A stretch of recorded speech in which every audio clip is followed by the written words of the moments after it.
Hey everyone, in this video I'll be showing you the new races that are included in the D&D Player's Handbook 2024 All-in-One Beyond mod. This is made by Yoonmoonsik.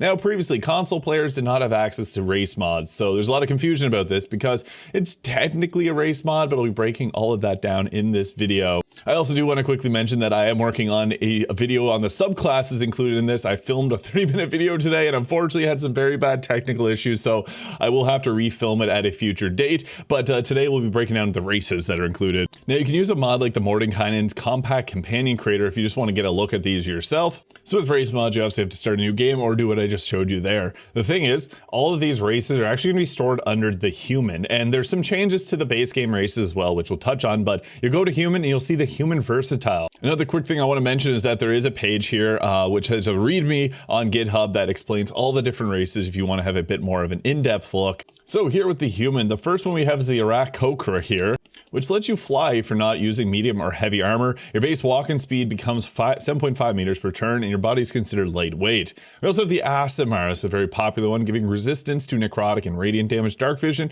and light cantrip, helping hands, and level 3 can get the Celestial Revelation as a bonus action. Now, one thing I want to mention that you don't get to look like an Asamar. However, I do have a workaround that I've developed here, and you can actually make any of your teammates look like anyone you want.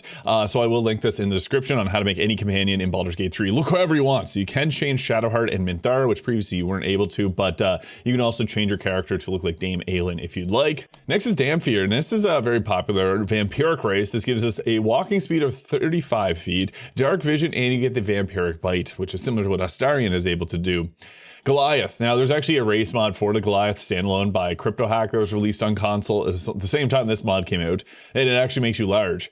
The Goliath here gives you one giant ancestry power you can use, a number equal to your proficiency bonus per long rest. At level 5, it becomes a bonus action, and you become large for 10 turns. And then advantage on strength checks and 1.5 meters extra speed. You can do this per long rest. So yeah, as a Goliath, you can make yourself large and in charge if you want. Now, these features won't actually show anywhere. You do have to just select it, and you'll get into the game and you'll see those features. There's also the Kalash Tower here, giving advantage on all wisdom saving throws and resistance to psychic damage. Wisdom saves are some of the harshest to get hit with, so this is a really good choice.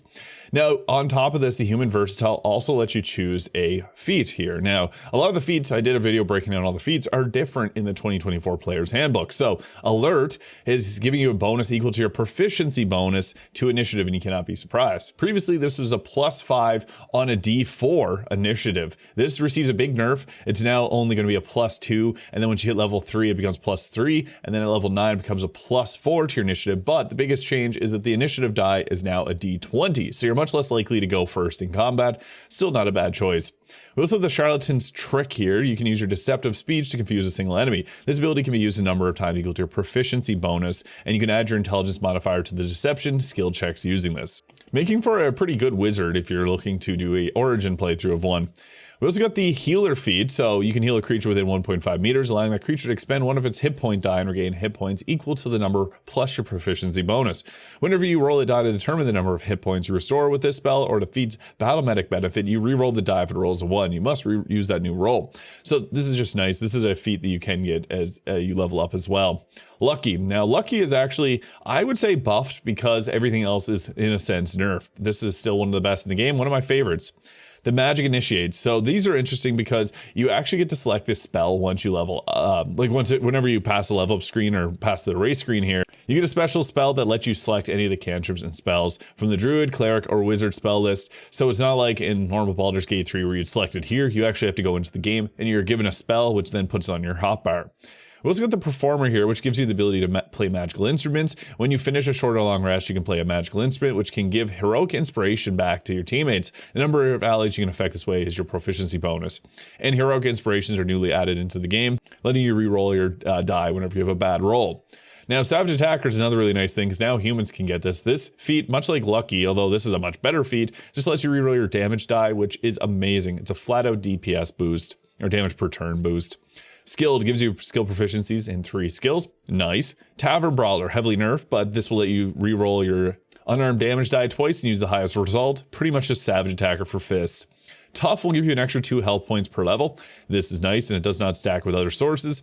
Now we're getting into some of the more interesting options here. We got the Cult of the Dragon Initiate, which you can use a magic action to frighten a creature within 9 meters, and it causes the creature to become frightened. You get that heroic inspiration I mentioned earlier back. Now we got some other interesting ones here, because these you can actually choose feats later on that will develop off of the abilities that we got here. The Emerald Enclave Fledgling, we always have Speak with Animals, and when you take the help action, you can swap places with a willing ally within 5 meters or 5 feet without provoking opportunity attacks. And this is also from the new Forgotten Realms Heroes of Faerun campaign, which is based after the events of Baldur's Gate 3, and Karlach and Minsk are involved in it. It's pretty cool. Which also includes the Harper Agent here, which gives you musical instrument proficiency, and you can distract a creature within 9 meters. There's also the Alliance Agent here. When you score a critical hit, you restore your heroic inspiration, and if an enemy damages an ally within 1.5 meters, you gain advantage on your next attack roll against that enemy. We also have the Dragon's Rook here, adding heroic inspiration equal to your proficiency bonus once per short rest. Spellfire Spark, I think this is an awesome one. Once per turn, you can reduce the spell or magical damage taken by 2, and you also learn Sacred Flame, and as a bonus action, you can do this a number of times equal to your proficiency bonus. This is pretty cool. This is from the new Spellfire Sorcery subclass, which I'm a big fan of. We also have the Tyro the Gauntlet. As a bonus action, you can impose disadvantage on attack rolls against yourself, and you and allies within 1.5 meters cannot be pushed or pulled. Those are one of my leading causes of death in this game. It's very nice. Zentarum Ruffian. When you roll damage on an opportunity attack, you can add your proficiency bonus to the result, and you can use a heroic inspiration to grant yourself or an ally advantage on initiative rolls, so you can go first in combat. It's pretty nice. You can now get advantage on your initiative roll. We also have the Altered here. You have Scales Plates, or a thick hide that grants you an AC of 13 plus Dexterity modifier when you're not wearing armor. You have Fangs, Claws, and Horns, or some other natural weapon that you can use to make an unarmed strike that deals a 1d4 on hit. And you have Dark Vision range of 60 feet. Or 60 feet. Pretty cool stuff there, actually. I really like that one. Lets you play as kind of like a werewolf. There's the Charm Twister here. You can cast the Bless spell once, and you can't do so until you finish a long rest. There's the Crimson Ritualist here. You learn the Blood Bolt cantrip, which can heal yourself, and when you finish a long rest, you create a healing potion. That's really interesting. Cult Initiate. You learn the Eldritch Blast and Potential cantrips, 2 of the best, and you can cast Hex once, and then you can't do so without expending a long rest unless you use a spell slot. The Dread Speech, here you can use the Bane spell once, and same thing. Gambler, you regain all of your heroic inspiration after a long or short rest, and you get 1 use when you successfully score a crit against another creature. That's actually a really good, nice Fake Gambler. Ghost Light Medium, you have advantage on attack rolls against the undead. Gravekeeper, you get 1 use of Channel Divinity feature from the Cleric class, and you can use it to do the turn undead. If you already have Channel Divinity, you can use this feature. This is really nice for clerics, especially the Tempest, getting another max roll of lightning damage in a game where DPS has been dropped across the board. Really good.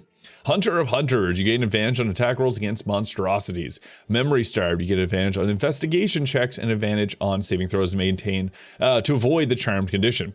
Reveling Fool, you can cast the Hideous Laughter spell once per long rest, and you gain a face painting kit once per long rest, and that's from the Crooked Moon. And then Unreflected, you lose a part of yourself, allowing you to fade into the background. On your turn, if there are at least 2 other humanoid creatures within 10 feet of you, you become invisible. So yeah, the human now has many different ways to build around, and you can pretend like you're an Aasimar or a vampire or any of these other races here, while also playing as a human. The human also got quite a buff. They're one of the okay races in Baldur's Gate 3, but with 2024, it opens builds up so much more. I think it's awesome. Now, Dragonborn's also got some changes here. So they now get a breath attack when you take the attack action. You can replace one of those attacks with the Dragon Breath. So that's really nice because this just makes it feel less clunky to use. So again, you get your Dragon Breath. Depending on which type of subrace that you choose. So some of them are going to have a straight line. Some of them are going to have This also uses a breath weapon charges too. It's another thing that's changed with this. So you can use them a number of times equal to your proficiency bonus, and you regain those on long rest. Also level 5, you get Draconic Flight, which lets you as a bonus action fly. You create wings on your back. And the wings appear to be made the same energy as your breath weapon. When you do it, you can't do it until you finish a long rest. And level 5 also gives you the Draconic Warding. You can channel your Draconic energy to protect yourself. Basically, whatever Draconic ancestor you have, like a red, will be resistant to fire damage. And playing as a drow, you now get Keen Senses, which gives proficiency in Insight, Perception, or the Survival skill. Another big change that I think is actually really nice is that the short races no longer get penalized for being short. They'll now have 9 meters movement speed per turn across the board. This is really nice because every other one used to have a minus to their rolls, and it just made them a little bit more difficult to use in a game that's it's just so much moving that has to be done in the way of video game works, like Baldur's Gate 3. The dwarf also now gets superior dark vision too.